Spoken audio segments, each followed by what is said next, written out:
जैसा कि दोस्तों मैं आप सभी को बीएससी एमएससी बॉटनी का एक मोस्ट इम्पॉर्टेंट टॉपिक फंजाई पढ़ा रहा हूं और पिछले पार्ट में हम सभी ने फंजाई से जुड़े हुए इनके जनरल फीचर्स के बारे में हम लोगों ने जाना।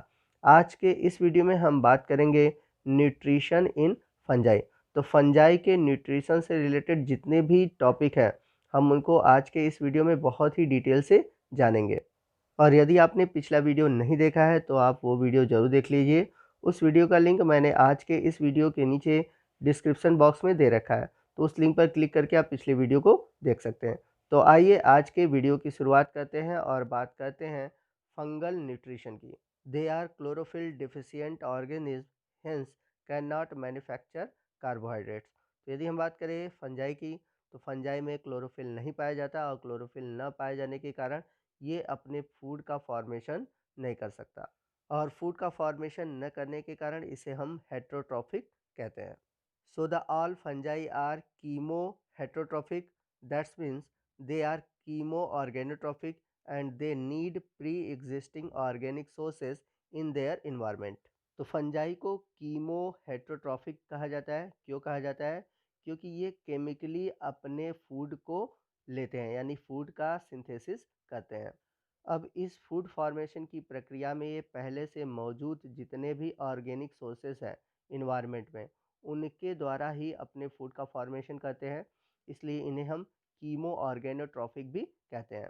दे are dependent on degradation of dead और living organism matter for their energy requirements.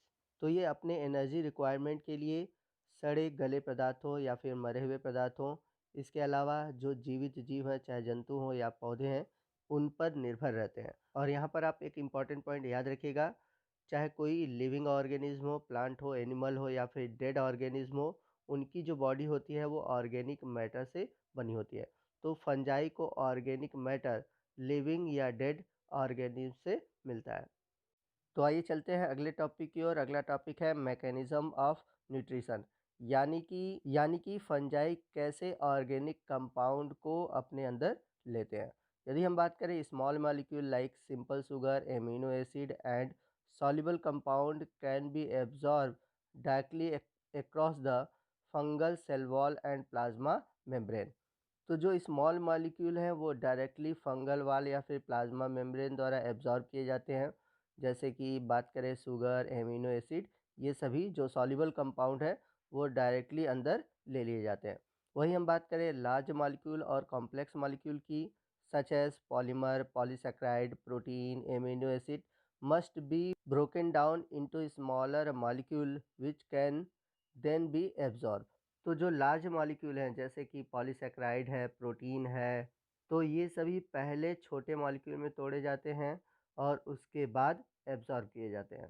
This degradation take place outside the fungal cell और hyphae and is achieved by extra cellular enzyme which are either release through or bound to the fungal wall. तो ये जो large molecule हैं इनका degradation यानी कि क्षय होता है और क्षय करने के लिए इनके पास कुछ एंजाइम होते हैं जिसे हम एक्स्ट्रा सेलुलर एंजाइम कहते हैं और ये सभी एंजाइम फंगल हाइफी के थ्रू सिक्रीट होते हैं और इन एंजाइम को हम एक्स्ट्रा सेलुलर एंजाइम कहते हैं जो कि ऑर्गेनिक कंपाउंड और लार्ज मॉलिक्यूल को डिग्रेड करते हैं।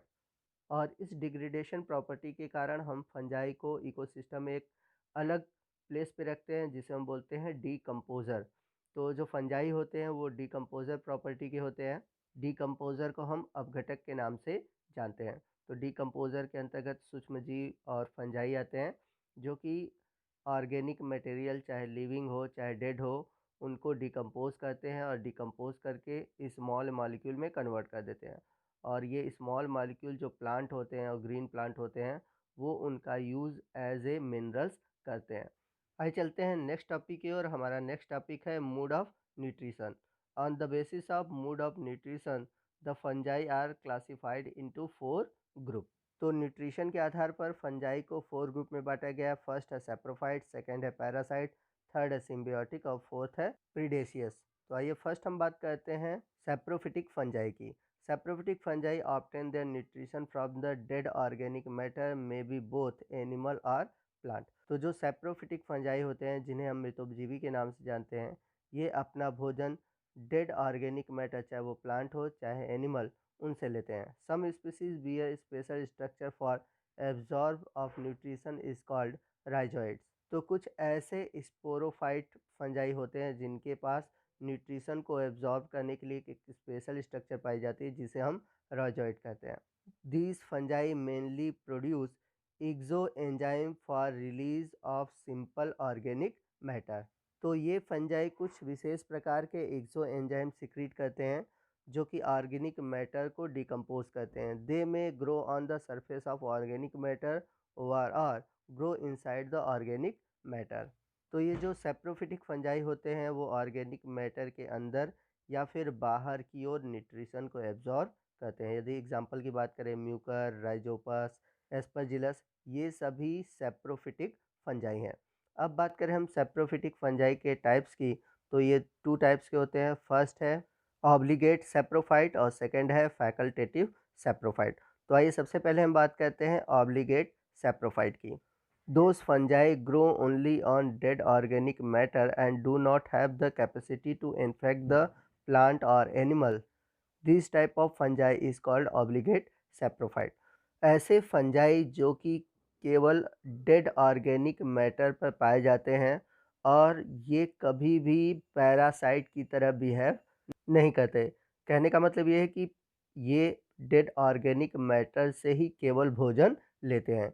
ये नहीं कि अगर डेड ऑर्गेनिक मैटर ख़त्म हो गया तो ये किसी लिविंग ऑर्गेनिज्म पर फूड लें। यानी कि ऑब्लिगेट सैप्रोफाइट के पास डेड मटेरियल के अलावा कोई भी ऑप्शन नहीं होता। अगर डेड मटेरियल ख़त्म हो गया तो उसके साथ साथ ये भी ख़त्म हो जाते हैं। अगर एग्जांपल की बात करें, म्यूकर म्यूसिडो, यह एक ऑब्लिगेट सैप्रोफाइट है। वहीं हम बात करें फैकल्टेटिव सैप्रोफाइट की, normally this fungi live as parasite but in the absence of the living host they may also get their food material from the dead organic matter as a saprophyte। तो जो facultative saprophyte होते हैं generally ये parasite होते हैं, लेकिन अगर उनका होस्ट अब्सेंट होता है यानी कि इन्हें जब लिविंग होस्ट नहीं मिलता तो ये डेड ऑर्गेनिक मैटर से भोजन लेने लगते हैं, यानी कि ये सैप्रोफाइट की तरह बिहेव करने लगते हैं। तो जो फैकल्टेटिव सैप्रोफाइट होते हैं ये प्रारंभ में होते हैं पैरासाइट, बट उनके पास जब लिविंग का ऑप्शन नहीं होता है यानी कि लिविंग होस्ट का ऑप्शन नहीं होता तो ये सैप्रोफाइट की तरह बिहेव करते हैं। एग्जाम्पल की बात करें तो टेफराइना डिफॉर्मेंस, कुछ स्मट हैं जैसे कि अस्टिलागो है, टोलीपोस्पोरियम है, ये सभी फैकल्टेटिव सैप्रोफाइट के एग्जाम्पल हैं। आइए चलते हैं फंजाई के दूसरे टाइप के मूड ऑफ न्यूट्रिशन की ओर, जो कि है parasitic fungi. These fungi take food from other living plants and animal. तो जो पैरासिटिक फंजाई होते हैं वो दूसरे जो लिविंग या डेड प्लांट या एनिमल हैं उनसे भोजन लेते हैं। The living organism on which fungi grow are called host.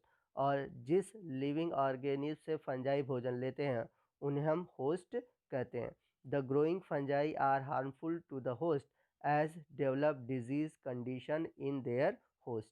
तो जितने भी ग्रोइंग फंजाई होते हैं यानी कि जो होस्ट पर पाए जाते हैं वो हमेशा डिजीज़ कॉज करते हैं। तो याद रखिएगा जो पैरासिटिक फंजाई होते हैं वो पैथोजेनिक नेचर होते हैं यानी कि डिजीज़ कॉज करने वाले होते हैं। Such as relation is known as parasitism, और ऐसे रिलेशन को हम बोलते हैं parasitism. Some parasitic fungi processes specialised structure is called haustoria for absorption of nutrition from host. तो कुछ ऐसे पैरासिटिक फंजाई होते हैं जिनके पास एक स्पेशल स्ट्रक्चर पाई जाती है जिसे हम हास्टोरिया कहते हैं, और ये हास्टोरिया के थ्रू ही न्यूट्रिशन को होस्ट से एब्जॉर्ब करते हैं। आइए नेक्स्ट हम देखते हैं कि पैरासिटिक फंजाई कितने टाइप्स के होते हैं। तो पैरासिटिक फंजाई 2 टाइप्स के होते हैं, ऑब्लिगेट पैरासाइट और फैकल्टेटिव पैरासाइट। तो सबसे पहले हम बात करते हैं ऑब्लिगेट पैरासाइट की। Those fungi which grow only upon living host tissue are called obligate parasite. तो ऐसे फंजाई जो कि केवल लिविंग होस्ट से ही अपना भोजन लेते हैं, इनके पास कोई दूसरा ऑप्शन नहीं होता, उन्हें हम बोलते हैं ऑब्लिगेट पैरासाइट। अगर एग्जाम्पल की बात करें, इरिसाइप्री, वही हम बात करें फैकल्टेटिव पैरासाइट की, normally this fungi are saprophyte but have the capacity to infect the living organism also. तो जो फैकल्टेटिव पैरासाइट होते हैं जनरली ये शुरू में सैप्रोफाइट होते हैं। जब इनके डेड ऑर्गेनिक मटेरियल ख़त्म होते हैं तो ये अदर जो लिविंग ऑर्गेनिज्म है उनको संक्रमित करते हैं। यानी कि इनके पास दोनों कैपेसिटी होती है। पहले तो ये एज ए सैप्रोफाइट बिहेव करते हैं, बाद में एज ए ये पैरासाइट बिहेव करते हैं। तो ऐसे पैरासाइट को हम बोलते हैं फैकल्टेटिव पैरासाइट। जैसे कि पेस्टालोटिया, यह एक ऐसा फंजाई है जो कि फैकल्टेटिव पैरासाइट की तरह बिहेव करता है। आइए चलते हैं फंजाई के थर्ड मोड ऑफ न्यूट्रिशन की ओर, जो कि है symbiotic. These fungi grow on और with living organism but both of them are mutually benefited. तो सिम्बियोटिक रिलेशन में होता है क्या है कि दो जीव एक साथ रहते हैं और दोनों एक दूसरे को बेनिफिट पहुंचाते हैं। तो फंजाई के केस में सिम्बियोटिक आपके एग्जाम्पल हैं लाइकेन एंड माइकोराइजा। तो अगर हम बात करें लाइकेन की, lichen are symbiotic association of algae and fungi. तो लाइकेन में फंजाई और एल्गी दोनों पाए जाते हैं। तो जो फंजाई होता है वो एल्गी को वाटर, शेल्टर और कार्बन डाइऑक्साइड प्रोवाइड कराता है, और बदले में एल्गी जो होता है फंजाई को फूड प्रोवाइड कराता है। तो यहाँ पर दोनों को बेनिफिट होता है। वहीं हम बात करें माइकोराइजी की, mycorrhiza are symbiotic association of fungi and root of higher plant. तो माइकोराइजी में जो हायर प्लांट होते हैं उनके रूट का एसोसिएशन यानी कि उनके रूट का जुड़ाव फंजाई के हाइफी से होता है। तो यहाँ पर भी दोनों को बेनिफिट होता है। जो फंजाई होता है वो हायर प्लांट को न्यूट्रिशन प्रोवाइड कराता है और बदले में हायर प्लांट फंजाई को फूड देते हैं। तो लाइकेन और माइकोराइजा ये सिम्बियोटिक के बेस्ट एग्जाम्पल हैं फंजाई के केस में। तो आइए चलते हैं फंजाई के अगले मूड ऑफ न्यूट्रिशन की ओर, जो कि है predacious fungi. These are animal capturing fungi. इन्हें हम शिकारी फंजाई भी कहते हैं और ये जनरली मिट्टी में पाए जाते हैं। और इन फंजाई के पास स्पेशल टाइप के हाइफी होते हैं जिनसे हम स्नेयर्स कहते हैं, जिसके थ्रू ये जो स्मॉल मॉलिक्यूल हैं जैसे कि अमीबा है, निमेटोड्स हैं, इनको अपने जाल में फंसा लेते हैं और उनसे अपना भोजन एब्जॉर्ब करते हैं। और कभी-कभी ये चिपचिपा पदार्थ सिक्रीट करते हैं जिससे कि जो इनके प्रे हैं यानी कि इनकी जो शिकार हैं इससे चिपक जाते हैं और ये इनको पकड़कर अपना भोजन लेने लगते हैं। बात करें हम प्रीडेशियस फंजाई के एग्जाम्पल की, तो आर्थ्रोबोट्रिस और डेक्टाइलेरिया। आइए कुछ और प्रीडेटर्स फंजाई और उसके कॉमन नेम के बारे में जानते हैं। सबसे पहले जो मोस्ट इम्पॉर्टेंट है, जो कि ऑयस्टर मशरूम के नाम से ज़्यादा जाता है और इसका वैज्ञानिक नाम है pleurotus ostreatus. This fungi is a carnivorous predator fungi. It paralyzes the nematodes that feed on this fungus, penetrate them and absorb their nutritional content. तो ओयस्टर मशरूम जो होता है वो कार्निवोरस होता है यानी कि मांसाहारी नेचर में होता है। और ये क्या कहता है कि जितने निमेटोड्स होते हैं उनको पैरालाइज कर देता है और पैरालाइज करके उसके अंदर अपने हाइफी को पिनेट्रेट करता है, धंसा देता है और उनसे जितना भी न्यूट्रिशनल कंटेंट होता है, जितने भी पोषक तत्व होते हैं उनसे एब्जॉर्ब करता है। तो ये जितने छोटे छोटे निमेटोड्स होते हैं उनका शिकार करता है। तो एग्जाम्पल याद रखिएगा, ओयस्टर मशरूम जिसका बॉटनिकल नेम है प्लूरोटस ऑस्टिरेटस। तो यहाँ पर आप फिगर में देख सकते हैं कि ये निमेटोड्स है और इस निमेटोड के चारों ओर आप यहाँ देख सकते हैं कि जो हाइफी है प्रीडेटर, जो फंजाई वो अपने हाइफी को क्या किया हुआ है, घेरे हुआ है, जिससे कि वो हाइफी के थ्रू इससे न्यूट्रिशन को एब्जॉर्ब करता है। तो ये थे प्रीडेटरी फंजाई। आई होप आपको आज का वीडियो अच्छा लगा होगा। अगर आपको वीडियो अच्छा लगा है तो वीडियो को ज़रूर लाइक कीजिएगा, अपने दोस्तों में इसे ज़रूर शेयर कीजिएगा। अगर कोई भी डाउट हो आप हमसे कमेंट करके पूछ सकते हैं। यहाँ पर जो हमारे बीएससी एमएससी के स्टूडेंट हैं जो बॉटनी पढ़ रहे हैं उनके लिए मैं एक इन्फॉर्मेशन देना चाहता हूँ कि मैंने bacteria, virus, fungi, bryophyta, pteridophyta, gymnosperm, angiosperm, इन सभी टॉपिक पर वीडियो बना रखा है। अगर आपको इन सभी टॉपिक के रिलेटेड वीडियो देखने हैं तो आप हमारे चैनल के प्लेलिस्ट में जाइए और प्लेलिस्ट में आपको हर एक टॉपिक पर वीडियो मिल जाएंगे। तो एक बार आप ज़रूर उन वीडियो को देखें। तो आज के वीडियो में बस इतना ही। आपको वीडियो कैसा लगा कमेंट करके हमें ज़रूर बताइएगा और अपने दोस्तों में शेयर करना मत भूलिएगा। और यदि आप हमारे चैनल पर नए हैं और अभी तक आपने हमारे चैनल को सब्सक्राइब नहीं किया है तो प्लीज़ हमारे चैनल को सब्सक्राइब कर लीजिए और बगल में जो बेल आइकन है उसे प्रेस करना मत भूलिएगा, ताकि जब भी मैं इस तरह के वीडियो अपलोड करूँ उसका नोटिफिकेशन आपको मिलता रहे। तो मिलते हैं अगले वीडियो में अगले टॉपिक के साथ। तब तक के लिए जय हिंद, जय भारत।